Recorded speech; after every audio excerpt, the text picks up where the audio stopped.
지금 가장 소중히 여기는 것은 무엇인가? 누가 세상을 사랑하는 자인가?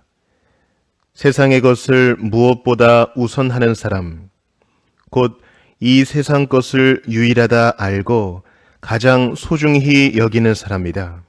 예를 들어 저 사람이 가진 것을 나도 가진다면 참 좋을 텐데, 저런 좋은 집과 차를 가지고 저렇게 호사스럽게 살면 얼마나 행복할까? 생각만 해도 정말 좋고 즐거운 일이야. 저것이 바로 행복의 근원이지 라고 생각하는 사람이다. 세상의 것이 참된 행복을 준다는 생각은 곧 세상의 것을 사랑하는 일이다.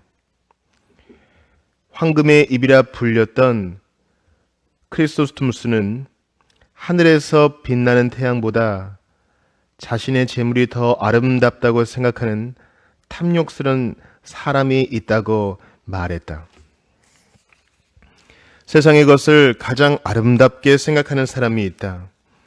세상의 것을 가장 소중하게 여기는 순간 사람은 깊은 불만을 느끼게 된다.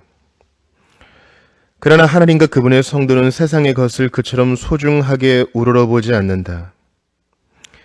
하나님은 피조물에게 선을 베푸실 때 세상의 것을 가장 중요한 수단이나 통로로 삼지 않으신다. 스스로의 마음이 어디에 있는지 알고 싶다면 나는 무엇을 탁월하게 생각하는가 라고 물어보라. 우리의 마음은 탁월하게 생각하는 무엇인가를 향하기 마련이다. 창세기 27장 27, 29절과 39, 40절을 보면 이삭이 야곱과 에서를 축복하는 장면이 나온다. 그런데 흥미로운 것은 축복하는 내용의 순서가 다른 점이다. 이삭은 야곱에게 하나님은 하늘의 이슬과 땅의 기름짐이며 풍성한 곡식과 포도주를 내게 주시기를 원하노라 라고 축복했는데, 에서에게는 내 주소는 땅의 기름짐에서 멀고 내리는 하늘 이슬에서 멀 것이며 라고 말했다. 이삭의 축복은 두 아들의 성향을 정확히 반영했다.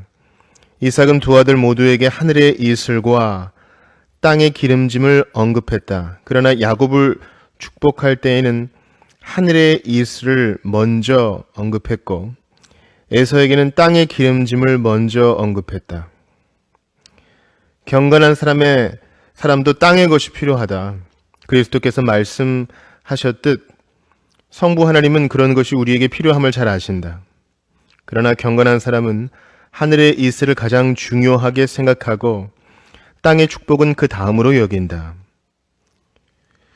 반면 육신적인 마음을 지닌 사람은 하늘의 것이 필요함을 알고 인정하지만 땅의 기름짐을 가장 크게 바라고 하늘의 이슬은 그 다음이다. 땅의 일을 생각하는 사람은 세상의 것을 가장 크고 중요하게 생각한다. 땅의 일을 생각하는 사람은 세상의 것에 모든 생각을 집중한다. 지금 가장 집중하는 생각은 무엇인가? 누가 세상을 사랑하는 자인가? 세상을 사랑하는 자는 세상의 것을 가장 소중히 여기고 거기에 모든 생각을 집중하는 사람이다. 사람의 생각은 그 마음을 훤히 나타낸다. 생각은 마음으로부터 솟구쳐 오른다. 생각은 마음에서 직접 뿜어져 나오는 거품과 같다. 생각만큼 사람의 마음을 있는 그대로 보여주는 것은 없다. 생각은 마음에서 직접 비롯되기 때문이다. 말과 행동도 그에 못 미친다. 이는 마치 2-3km 떨어진 곳에서 흐르는 물만 보고서는 그 물의 근원지가 어디인지 정확히 알 수 없는 것과 같다. 근원지에서 직접 솟구쳐 흐르는 물을 보아야만 그 근원을 알 수 있다. 생각은 마음의 첫 번째 산물이다. 따라서 사람의 마음은 생각으로 알 수 있다. 잠언 23장 7절은 대저 그 마음의 생각이 어떠하면 그 위인도 그러한즉 이라고 말했다. 이 특별한 말씀을 우리에게도 적용할 수 있다. 마음의 생각은 그 사람의 실체를 보여준다. 생각을 통해 그 사람의 본성과 마음의 실상이 고스란히 드러난다. 그 은밀한 속을 들여다본다면 그 사람의 본성을 분명히 알게 될 것이다. 사람의 말과 행동은 자신의 편의에 따라 달라질 수 있다. 하인들은 대개 주인이나 다른 사람 앞에서는 공손하게 행동한다. 그 속마음을 알고 싶다면 그들이 혼자 있을 때 어떻게 행동하는지 살펴보아야 한다. 자신의 마음이 어떠한지 알고 있는가? 다른 사람 앞에서의 말과 행동으로 자신을 알려고 하지 말고 혼자 있을 때 무슨 생각을 하는지 살펴보라. 그때 자신의 마음을 가장 잘 알 수 있다. 그런데 여기서 말하는 생각은 불현듯 스치는 암시나 이어지는 연상을 뜻하지 않는다. 가장 경건한 사람이라 할지라도 마귀가 이따금 악한 생각을 부추기기 때문이다. 여기서 말하는 생각은 영혼이 달콤하게 느끼는 생각, 곧 세상의 것을 생각하며 만족감과 행복감을 느끼는 것이다.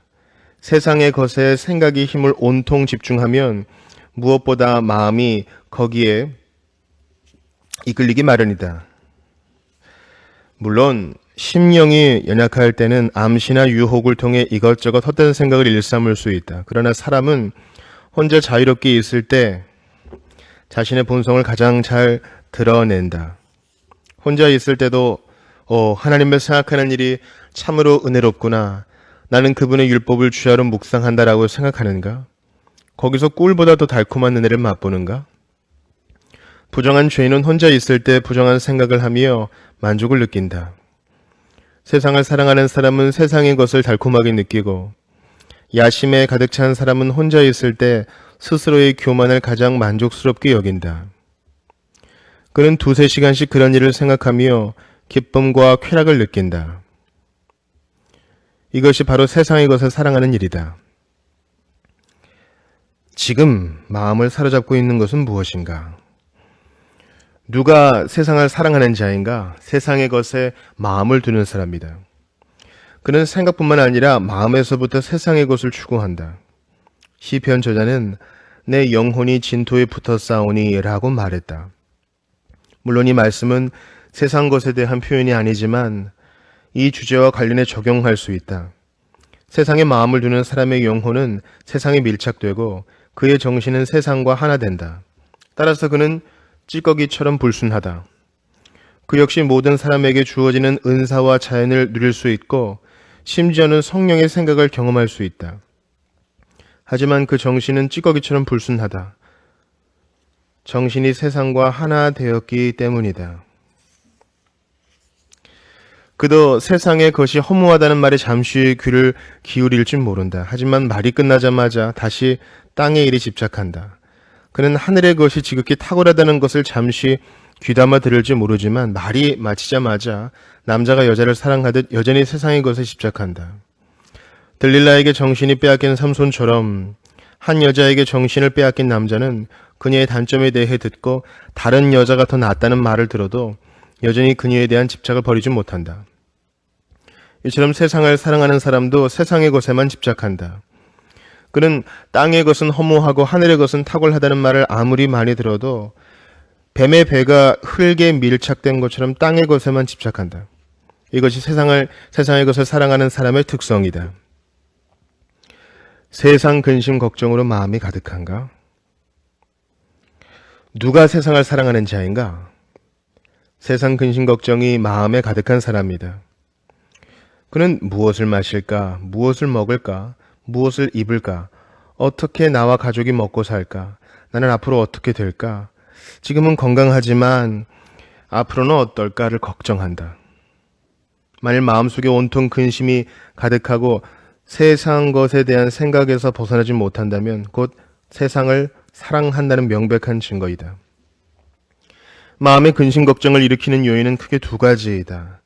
하나는 불행해질지 모른다는 두려움이다.